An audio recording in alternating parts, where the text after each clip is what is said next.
আসসালামু আলাইকুম সুপ্রিয় দর্শক, আপনারা এখন যেটা দেখতে পাচ্ছেন এটা কলকাতা নিউ মার্কেটের দৃশ্য।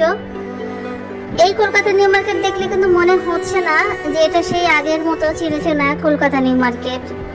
এখানে মানব উপস্থিতি খুবই কম, ক্রেতা বিক্রেতাদের সেই মুখরিত পরিবেশটা আর নেই। দোকানিরা হাত নিয়ে বসে থাকে, কয়েকজন টুকটাক মানুষজন আসে, এই আর কি।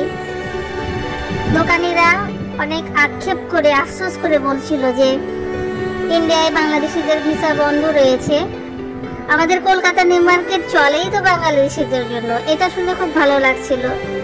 আজ বাংলাদেশিদের ভিসা নেই বলেই এখন কেউ আসছে না, আর আমাদেরও ইনকাম হচ্ছে না।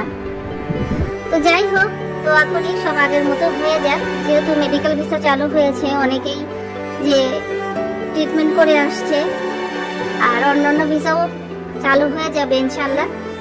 হলে সব আগের মতো সব ঠিকঠাক হয়ে যাবে। তো আজ এই পর্যন্তই। আল্লাহ হাফেজ।